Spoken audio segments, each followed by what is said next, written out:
உன் வார்த்தைகள் கேட்கப்பட்டது என்று வேதவசனம் சொல்லுகிறது. வித்தியாசம் உண்டாகும்படி செய்வேன் என்று கர்த்தர் சொல்கிறார். நான் உன்னை வெறுத்து விடவில்லை என்று கர்த்தர் சொல்லுகிறார். இன்றைக்கு கர்த்தர் நமக்கு தருகிற ஒரு வார்த்தை வார்த்தை வார்த்தை இந்த யுத்தம் உங்களுடையதல்ல, தேவனுடையது. தேவனுடையது.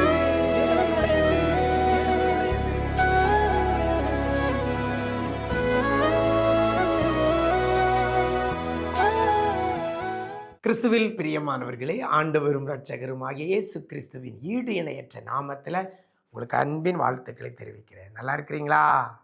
எல்லாரும் ஆண்டவர் கிருபையில் நலமுடன் இருப்பீர்கள் என்று கர்த்தருக்குள் நம்புகிறேன். இந்த நாளிலும் கூட இந்த விசேஷித்த வார்த்தை நிகழ்ச்சி மூலமாய் ஒரு வேத வசனத்தை உங்கள் முன்னால் வைக்கிறதுல மிக்க மகிழ்ச்சி. 2 நாளாகமத்தின் புஸ்தகம் 20ஆம் அதிகாரம் 15ஆம் வசனத்தில் கடைசியில் இவ்வாறாக சொல்லப்படுகிறது, இந்த யுத்தம் உங்களுடையது அல்ல, தேவனுடையது. இந்த யுத்தம் தேவனுடையது, இந்த யுத்தம் உங்களுடையது அல்ல என்று வேதவசனம் சொல்லுகிறது.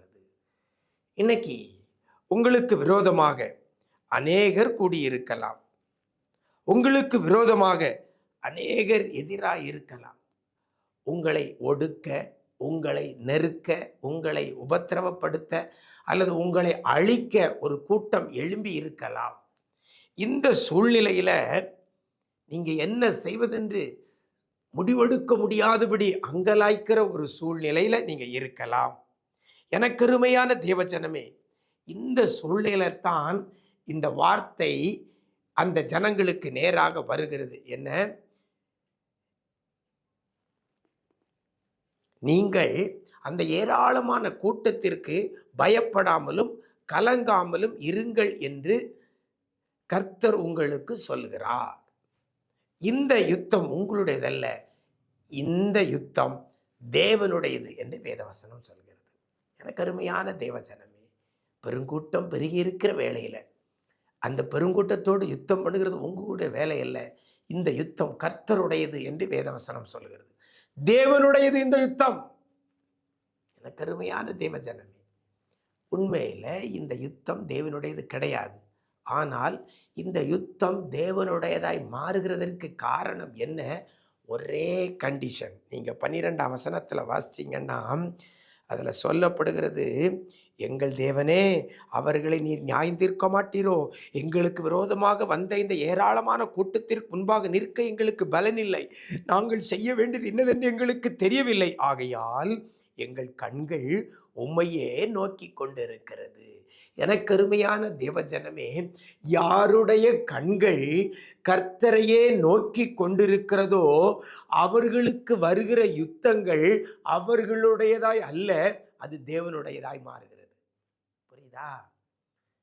உங்களுக்கு விரோதமாய் ஒரு கூட்டம் வந்து நிற்கிறது, நீங்க அந்த கூட்டத்தையே பார்க்காதபடி உங்க கண்கள் கர்த்தரையே நோக்குமையானால் இந்த யுத்தம் உங்களுடையதல்ல, இது தேவனுடையது. இன்னைக்கு நாம எதிரியை பார்த்துக்கிட்டே இருக்கிறோம். ஐயோ, அவங்க அப்படி வந்துட்டாங்க, இப்படி வந்துட்டாங்க, அப்படி சொல்லிட்டாங்க, இப்படி சொல்லிட்டாங்க, இப்படி வராங்களே, இப்படி வராங்க, அவங்கள பார்த்துக்கிட்டு இருக்கிறோம். அவங்கள பார்த்துக்கிட்டு இருந்தா இந்த யுத்தம் உங்களுடையது, என்னுடையது. இந்த சூழ்நிலையில அந்த வார்த்தையில அழகா சொல்லப்படுகிறது, அழகா சொல்லப்படுகிறது. யோசபாத் அவங்க சொல்ற ஒரு காரியம், எங்கள் கண்கள் உண்மையே நோக்கி கொண்டிருக்கிறது.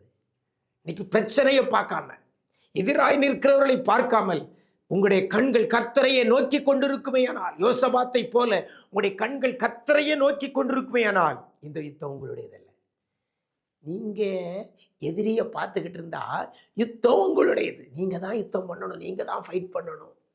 ஆனா நீங்க எதிரியை பார்க்காம, உங்களுக்கு திரளா எழும்பி இருக்கிற அந்த கூட்டத்தை பார்க்காமல் கர்த்தரையே பார்ப்பீர்களே ஆனால், உங்களுடைய கண்கள் கர்த்தரையே நோக்கி கொண்டிருக்குமே ஆனால் இந்த யுத்தம் உங்களுடையதல்ல, இந்த யுத்தம் தேவனுடையது. தேவனோட ஒரு மனுஷன் யுத்தம் பண்ணி ஜெயிக்கவே முடியாது. தேவனோட ஒரு பெரும் கூட்டம் யுத்தம் பண்ணி ஜெயிக்கவே முடியாது.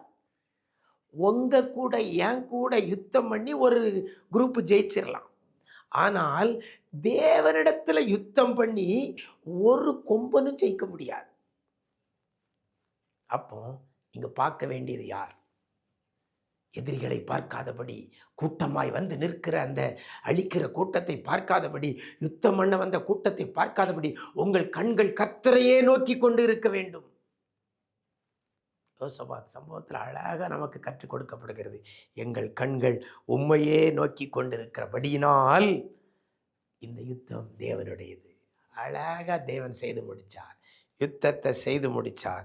கர்த்தர் அவர்களுக்காக யுத்தத்தை செய்து முடித்தார். ஒருத்தருக்கு விரோதமாக ஒருத்தரை எழும்பம் பண்ணி யுத்தம் பண்ணாமலே கர்த்தர் ஜெயத்தை கொடுத்தார். இந்த யுத்தம் தேவனுடையது. எனக்கு அருமையான தேவஜனமே, இன்னைக்கு ஒரு தீர்மானம். எல்லா சூழ்நிலையிலையும் என் கண்கள் கர்த்தரையே நோக்கி கொண்டிருக்குன்னு ஒரு முடிவெடுங்க. அதன்படி கர்த்தரையே நோக்கி கொண்டிருங்க. உங்களுக்கு எதிராக இருக்கிற கூட்டத்தை பார்க்காதங்க. உங்களை அழிக்க நினைக்கிற கூட்டத்தை பார்க்காதீர்கள். கர்த்தரையே நோக்கி கொண்டிருங்கள். இந்த யுத்தம் தேவனுடையது, உங்களுடையது அல்ல. கர்த்தர் யுத்தம் பண்ணும் பொழுது நிச்சயமா ஜெயத்தை நீங்கள் காண்பீர்கள். அப்படிப்பட்ட கிருபையை கர்த்தர் தருவாராக. நாம் ஜெபிக்கலாமா? நேசிக்கிற நல்ல பிதாவே, ஆசீர்வதிக்கப்பட்ட இந்த நல்ல நாளிலே கூட இந்த யுத்தம் உங்களுடையது அல்ல, தேவனுடையது என்ற வார்த்தையின்படி பிள்ளைகளுக்கு எதிராய் நெருங்கி இருக்கிற எதிர்த்திருக்கிற கூட்டத்துக்கு மத்தியில் ஆண்டவரே, பிள்ளைகள் யுத்தம் பண்ணாதபடி பிள்ளைகள் கண்கள் உண்மையே நோக்கி கொண்டிருக்க இன்னைக்கு கற்றுக் கொடுத்திருக்கிறீங்க. எங்கள் கண்கள் உண்மையே நோக்கி கொண்டிருக்கும். எங்களுக்கு எதிராயிருக்கிற கூட்டம் பெருகி இருக்கலாம், பிள்ளைகளுக்கு எதிராயிருக்கிற கூட்டம் பெருகி இருக்கலாம். பிள்ளைகள் உண்மையே நோக்கி கொண்டிருக்கிறார்கள் ஐயா. யார் யார் உண்மையே நோக்கி கொண்டிருக்கிறார்களோ, யாருடைய கண்கள் உண்மையே நோக்கி கொண்டிருக்கிறதோ அந்த பிள்ளைகளுக்கு எதிராக இருக்கிற யுத்தத்தை என் ஆண்டவர் உமக்கு எதிராக இருக்கிற யுத்தமாய் அதை மாற்றி, ஆண்டவரை நீ ஜெயமெடுக்க போறதற்காய் நன்றி செலுத்துகிறோம். நீர் பிள்ளைகளுக்காக நீர் யுத்தம் பண்ண போறதற்காய் நன்றி செலுத்துகிறோம். அன்றைக்கு யோசபாத்துக்கு செய்த அதே ஆண்டவர் இன்றைக்கும் கண்கள் உண்மையே நோக்கி கொண்டிருக்கிற பிள்ளைகளுக்கு என் ஆண்டவர் நீர் செய்யும்படியாய் ஜெபிக்கிறோம். என் ஆண்டவர் இந்த யுத்தத்தை நீர் செய்து பிள்ளைகளுக்கு ஜெயத்தை கொடுப்பீரா. கிருபைகள் பெருகட்டும் ஐயா. எல்லா யுத்தத்திலையும் எதிராயிருக்கிற கூட்டத்தை சிதறொண்டு போக பண்ணுகிறதற்காக நன்றி செலுத்துகிறோம். எதிராய் எழும்பியிருக்கிற கூட்டத்தை ஒருவர் மேல ஒருவர் ஆண்டவரை எழும்ப பண்ணி பிள்ளைகளுக்காக ஜெயத்தை கொடுக்க போறதற்காக நன்றி செலுத்துகிறோம். கிருபைகள் பெருகட்டும். இந்த யுத்தம் உம்முடையதப்பா, பிள்ளைகளுடையது அல்ல. எங்க நிஜம் தொலைக்காட்சி நேயர்களுக்குடையது அல்ல. இந்த யுத்தம் உம்முடையது. நீங்க பார்த்து கொள்ளுங்க. கிருபைகள் பெருகட்டும். மீட்பர் இயேசுவின் மூலம் ஜெபிக்கிறோம் நல்ல பிதாவே. ஆமென், ஆமென். பிரியமானவர்களே, நீங்கள் யுத்தம் பண்ண வேண்டிய அவசியம் இல்லை. உங்களுக்கு எதிராக இருக்கிற கூட்டத்தை நீங்கள் பார்க்காதங்க.